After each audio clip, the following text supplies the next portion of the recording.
তো সেক্ষেত্রে মিস্টার জো বাইডেনকে ক্ষমতা রাখার জন্য যেন প্রধানমন্ত্রী শেখ হাসিনা সহযোগিতা করেন, আওয়ামী লীগের লোকজন যেন সেখানে কাজ করেন। তো সেই ব্যাপারে হয়তো পর্দার আড়ালে কোনো আলাপ আলোচনা হতে পারে। ভারত এখানে চীনকে ঠেকাতে চাইছে, চীন এখানে ভারতকে ঠেকাতে চাইছে, মাঝখান থেকে বাংলাদেশের স্বার্থ ঝুলে থাকছে এই দুই দেশের বৈরিতার মধ্যে। কেউই সেই অর্থে বাংলাদেশের পাশে দাঁড়ানো, বাংলাদেশকে সহায়তা দেয়া সেটা আসলে করছে না। যে যার স্বার্থ নিচ্ছে এবং বাংলাদেশকে রাজনৈতিক অর্থনৈতিকভাবে ক্ষতিগ্রস্ত করছে। তার মানে পুরোপুরিভাবে দেউলিয়াত্বের পথে এই দেশ এবং দেশের অর্থনীতি এবং মৌলভীবাজারের আইসিবি ইসলামী ব্যাংকের ব্রাঞ্চের যে তথ্য। আসসালামু আলাইকুম দর্শক, আজকের গুরুত্বপূর্ণ সংবাদে আপনাকে স্বাগতম। প্রিয় দর্শক, এতদিন শুধু রাজনৈতিক বিশ্লেষকগণ এবং বিভিন্ন সাংবাদিক কর্মীরা বলে আসছিল যে বাংলাদেশের রিজার্ভ কম, বাংলাদেশের অর্থনৈতিক সংকট, কিন্তু ইতিমধ্যেই তার প্রতিফলন প্রতিচ্ছবি ভেসে উঠছে। প্রিয় দর্শক, ইসলামী ব্যাংকের একটা শাখায় এখন রীতিমতো ক্রাইসিস চলছে। সেখানে নেই টাকা, তবুও ব্যাংক খোলা। প্রিয় দর্শক, টাকার জন্য গ্রাহকেরা ম্যানেজারের পিছনে পিছনে ঘুরছে, তবুও টাকা দিতে পারছে না। প্রিয় দর্শক, এ যেন বাংলাদেশের দেউলিয়া হওয়ার ট্রেলার মাত্র। তো প্রিয় দর্শক, এই ভিডিওটি একটু পরেই দেখতে চলেছেন। সেই সাথে আরও একটি গুরুত্বপূর্ণ ভিডিও দেখতে চলেছেন, সেটি হলো তিস্তা প্রকল্পে নতুন করে ষড়যন্ত্র শুরু। প্রিয় দর্শক, তিস্তা প্রকল্প নিয়ে ভারত এবং চীনের যে দ্বন্দ্ব চলছে, তার মাঝখানে পিষে যাচ্ছে বাংলাদেশের ভবিষ্যৎ। প্রিয় দর্শক, এই তিস্তা প্রকল্প নিয়ে আবারও যে ষড়যন্ত্র শুরু হলো তা আজকের নিউজটি দেখলেই জানতে পারবেন। এর সাথে আরও একটি গুরুত্বপূর্ণ ভিডিও দেখতে চলেছেন, সেটি হলো ডোনাল্ড ট্রাম্প এসেছিল বাংলাদেশে এবং তিনি এসেছিলেন ঠিকই, কিন্তু তার মিশন ব্যর্থ হয়েছে। একগাদা অপমান নিয়ে তিনি যুক্তরাষ্ট্রে ফিরে গেছেন। তো প্রিয় দর্শক, এই বিষয়টি নিয়ে খুবই চমৎকার আলোচনা করেছেন জনাব গোলাম মাওলা রনি। তো চলুন দেখে আসবো আজকের সেই বিস্তারিত ভিডিওগুলো। তার আগে বলবো, যারা এখনো চ্যানেলটি সাবস্ক্রাইব করেননি অবশ্যই চ্যানেলটি সাবস্ক্রাইব করে পাশে থাকা বেল আইকনটি ক্লিক করে দিন। আর যারা ইতিমধ্যেই চ্যানেলটি সাবস্ক্রাইব করেছেন তাদেরকে অসংখ্য ধন্যবাদ। তো চলুন ভিডিওটিতে একটি লাইক দিয়ে আমরা পর্যায়ক্রমে সবগুলো ভিডিও দেখে আসি। আইসিবি ইসলামী ব্যাংক মৌলভীবাজার শাখা চরম আর্থিক সংকটে ভুগছে, এমনটি জানাচ্ছেন দুর্ভোগগ্রস্ত গ্রাহকরা। দীর্ঘ প্রায় 2 মাসের অধিক সময় থেকে ব্যাংকে টাকা উত্তোলন করতে আসা গ্রাহকরা টাকা না পেয়ে ফিরে যাচ্ছেন। এতে দুশ্চিন্তায় হতাশা বাড়ছে প্রবাসী ও পর্যটন অধ্যুষিত এই জেলার গ্রাহকদের। ব্যাংকের কর্মকর্তারা নানাভাবে গ্রাহককে বোঝানোর চেষ্টা করে ব্যর্থ হচ্ছেন। কোনো গ্রাহকের চেকের অ্যামাউন্ট বুঝে কম করে হলেও কিছুটা অর্থ দেওয়ার চেষ্টা চালাচ্ছেন। ব্যাংকের ওই শাখায় টাকা জমা নিলেও উত্তোলনে যত সব ঝামেলা। পর্যাপ্ত টাকা নেই বলে চেক ফিরিয়ে দিচ্ছেন সংশ্লিষ্ট কর্মকর্তারা। 2-4 দিন ব্যাংকে আসা যাওয়া করেও টাকা উত্তোলনের কোনো সুরাহা হচ্ছে না। প্রতিদিনই ভিড় বাড়ছে টাকা উত্তোলনকারী গ্রাহকদের। হতাশা বাড়ছে ডিপিএস ও ফিক্সড ডিপোজিট সহ অন্যান্য স্কিমে লাভের আশায় টাকা জমা রাখা গ্রাহকদের। নিয়মিত লেনদেনকারী গ্রাহকরা চরম হতাশা নিয়ে বলছেন, এতদিন থেকে এমন আর্থিক সংকট থাকলেও তা থেকে উত্তোলনের কোনো পথই বের করতে পারছে না সংশ্লিষ্টরা। কেবল আশ্বাসেই গ্রাহকদের সময় ক্ষেপণ করছেন। গ্রাহকরা বলছেন, আমরা এই শাখার কর্মকর্তাদের সার্বিক আচরণে মনে করছি এই ব্যাংক এখন দেউলিয়া হওয়ার পথে। মৌলভীবাজারের মতো একটা শাখায় যদি এই পরিস্থিতি হয়, 2 মাস ধরে মাত্র 55,000 টাকার একটা চেকও অনার করতে যদি ব্যর্থ হয় ব্যাংক, তাহলে সেই ব্যাংকের অবস্থা আসলে কি? এই ব্যাংকের ম্যানেজার বলেছেন ব্যাংক তিনি খুলতে পারবেন না, কারণ একটা সময় গ্রাহকরা ক্ষুব্ধ হয়ে যদি মারপিট শুরু করে তাহলে সেটা ঠেকাবে কে। এই ভয়ে তিনি বলেছেন যতদিন পর্যন্ত না টাকা আসছে ততদিন পর্যন্ত ব্যাংক বন্ধ থাকবে। এবং এতদিন এই 2 মাস ব্যাংক কিছু সময় খোলা থাকে, কিছু সময় আবার বন্ধ করে দেওয়া হয়। যখন তাদের কাছে টাকা শেষ হয়ে যায়, কেউ যখন টাকা জমা দিতে আসেন তখন আবার ব্যাংক খুলে, অর্থাৎ শাটার অর্ধেক বন্ধ করা থাকে, কেউ টাকা জমা দিতে আসলে তাকে শাটার খুলে ভেতরে ঢোকানো হয়, টাকা জমা নেওয়া হয়, কিন্তু টাকা উত্তোলনকারীদেরকে আর টাকা দেওয়া হচ্ছে না। যতক্ষণ পর্যন্ত জমাকৃত টাকা থেকে তারা টাকা দিতে পারেন সেই পর্যন্ত তারা দেন, তারপর আবার ব্যাংক বন্ধ করে দেন। আমাদের নিশ্চয়ই শ্রীলঙ্কার পরিস্থিতির কথা মনে আছে। ঠিক একই ধরনের ঘটনা ঘটতে শুরু করেছিল সেখানে, এবং শেষ পর্যন্ত পরিণতিটা কী হয়েছিল সেটা নিশ্চয়ই আমরা জানি এবং আমরা পরিষ্কারভাবে সেই দিকে যাচ্ছি। প্রত্যেক মাসে বলা হচ্ছে, কেন্দ্রীয় ব্যাংক বলছে $5 বিলিয়ন আমদানি ব্যয় পরিশোধ করতে হয়। অ্যাকচুয়ালি এটা প্রায় $6 বিলিয়ন কাছে। তার মানে আমাদের মোটামুটি 2 মাসের আমদানি ব্যয় মেটানোর মতো রিজার্ভ আছে, কিন্তু 2 মাস পরে আকুর পেমেন্ট দিতে হবে। আবার তখনও প্রায় $1.5 বিলিয়ন বেশি আমাদের পেমেন্ট করতে হবে। আর প্রত্যেক মাসে আমাদের $1.5 বিলিয়ন থেকে $2 বিলিয়ন চলতি হিসাবের ঘাটতি আছে। অর্থাৎ আমাদের যতটুকু ডলার আসছে আর যতটুকু ডলার যাচ্ছে সেখানে আমাদের ঘাটতি প্রায় $1.5 থেকে $2 বিলিয়ন।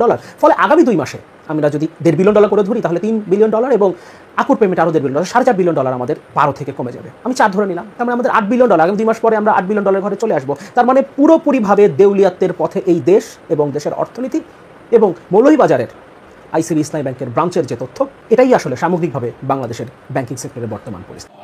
চীনের পক্ষ থেকে একাধিকবার বলা হয়েছে যে এই প্রকল্পটি তারা অর্থায়ন করতে চায় এবং তারা আশাবাদী, নির্বাচনের আগেও বলেছে। বাংলাদেশ সরকারের দিক থেকে পরিষ্কার করে কিছু বলা হয়নি।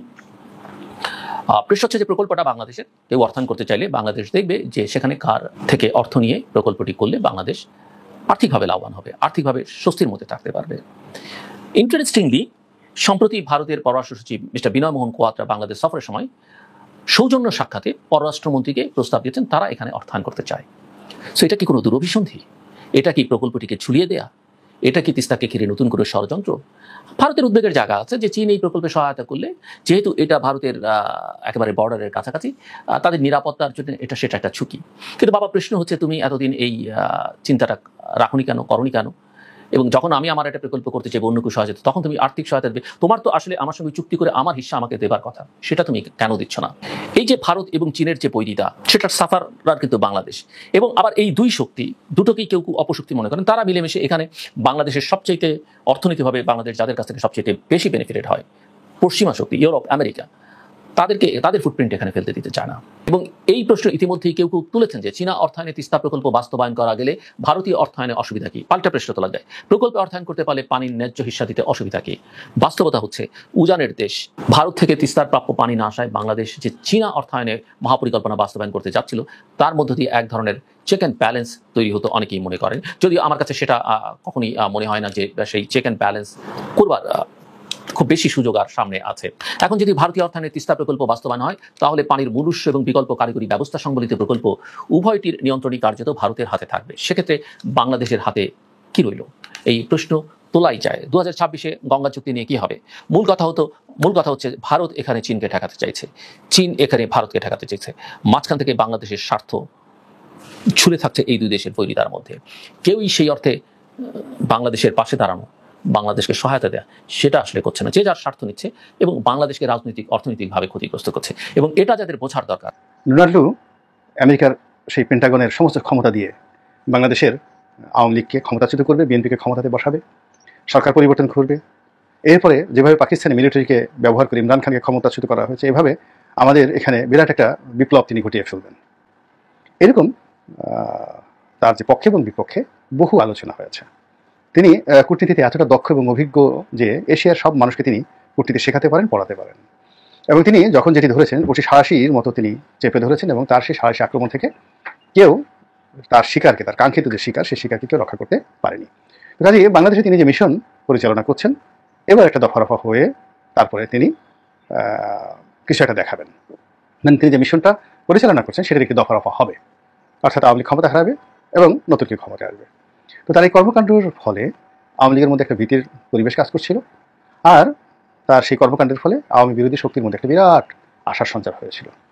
কিন্তু পরবর্তীতে যখন আমরা দেখলাম যে পুরো ঘটনাটাই ছিল সাজানো, এবং এখানে দিল্লির অনুমতি ছাড়া আসলে আমেরিকা বাংলাদেশের ব্যাপারে নাক গলানো তো দূরের কথা, বাংলাদেশে আসতেই সাহস পাচ্ছে না। যে ভারতের ধমক সামলানোর মতো অবস্থায় মিস্টার ডোনাল্ড ট্রাম্পের বা মিস্টার পিটার ডি হাসের কখনোই ছিল না। ভারত যা চেয়েছে তারাই মূলত করেছে, এবং এইবার যে তিনি এলেন, এবারও তিনি এই আগের মতোই ভারত হয়ে তারপর বাংলাদেশে এসেছেন, এবং এইবারে তাকে নিয়ে যে পরিবেশ পরিস্থিতির সৃষ্টি হয়েছে এটি অভিনব, অপ্রত্যাশিত। এটি আমেরিকার রাজনীতির জন্য রীতিমতো অবমাননাকর। এবং আমেরিকার যে কর্তৃত্ব এবং আমেরিকার যে শ্রেষ্ঠত্ব, আমেরিকার যে বাহাদুরি, সেই বাহাদুরির গালের উপরে রীতিমতো চপেটাঘাত। কারণ মিস্টার ডোনাল্ড এলেন, বিরোধী দল যারা আছে তারা এক দফায় বলে দিল তার ব্যাপারে আমাদের কোনো আগ্রহ নেই, কোনো ইন্টারেস্ট নেই, তিনি এলেন না গেলেন, কেন এলেন কেন গেলেন এটা নিয়ে আমাদের কোনো আগ্রহ নেই। সরকারি দল বলে দিল যে আমরা তো তাকে দাওয়াত করে আনিনি, তিনি কেন আসছেন আমরা জানিও না, এবং তাকে আমরা পরোয়া করি না। এবং তিনি যে কথাগুলো বলেন যে মার্কিন ভিসা নীতি, হ্যাং ত্যাং প্যাং ইত্যাদি, আমেরিকার এই আছে, ওই শ্রমনীতি আছে, ওই যাকে বলে নিষেধাজ্ঞা আছে, তারপরে ওই মানবাধিকার ওটা আছে, তারা রোহিঙ্গাদেরকে নিয়ে এটা করবে ওটা করবে, সব মিলিয়ে ক্ষমতাধরদের বক্তব্য হলো যে ওসব আমরা পরোয়া করি না। আমেরিকার সঙ্গে আমাদের যে সম্পর্ক, যেটা আছে স্বাভাবিকভাবে কাগজে কলমে থাকবে, কারো হাত ধরে কাউকে তেল দিয়ে তোয়াজ করে এই জিনিস আমাদের করার দরকার নেই। রহমান তার সঙ্গে সাক্ষাৎ করেছেন, এবং অফিসে নয়, তার বাসভবনে। তো একজন মানুষ অন্য একজন মানুষের বাসায় তখনই যায় যখন খুব বেশি বিপদে পড়ে। কিন্তু আমাদের দেশের সারা দুনিয়ার একটা চিরাচরিত ব্যাপার হলো তৃতীয় একটা জায়গাতে একটা হোটেলে বসে, অফিসে বসে, যেখানে ফর্মাল আলোচনা হয়, কিংবা খুব ভালো পর্যায়ে থাকলে ডেকে পাঠায়। যদি মিস্টার ডোনাল্ডকে খুব ভালো পর্যায়ে থাকতেন তাহলে সালমান এফ রহমান সাহেবকে তিনি মার্কিন দূতাবাসে পিটার ডি হাসের বাসায় ডেকে পাঠাতেন। কিন্তু সেটা না করে তিনি নিজেই সালমান এফ রহমানের দরবারে গিয়ে তিনি মুরিদ হওয়ার চেষ্টা করেছেন, দরবেশ সাহেবের শাগরেদ হওয়ার চেষ্টা করেছেন, এবং যথেষ্ট বিনয় নিয়ে, ভদ্রতা নিয়ে তিনি তার কাছে অনেক আবেদন করেছেন, নিবেদন করেছেন। যে আবেদন এবং নিবেদনের মূল প্রতিপাদ্য বিষয় হলো যে যা হওয়াটাই হয়েছে, আমরা ভুল করেছি। এই নির্বাচনের আগে গণতন্ত্র প্রতিষ্ঠা করার জন্য, ট্রান্সপারেন্ট নির্বাচন করার জন্য, মানবাধিকারের কথা বলে আমরা সরকারকে বিব্রত করেছি, আওয়ামী লীগকে বিব্রত করছি। এই জন্য আমরা মূলত আসলে অনুতপ্ত, আমরা পিছনের দিকে তাকাতে চাই না, আমাদেরকে মাফ করে দাও, জাস্ট পার্ডন আস। দর্শক, আমি আশা করছি আজকের ভিডিওগুলো আপনি খুব মনোযোগ দিয়ে দেখেছেন। আর এই ভিডিওগুলো সম্পর্কিত যদি আপনার কোনো তথ্য বা মতামত থাকে তাহলে অবশ্যই কমেন্ট করে জানাবেন। আজকের মতো নিউজটি ছিল এটুকুই, ফিরছে আগামী ভিডিওতে নতুন কোনো টপিক নিয়ে। আল্লাহ হাফেজ।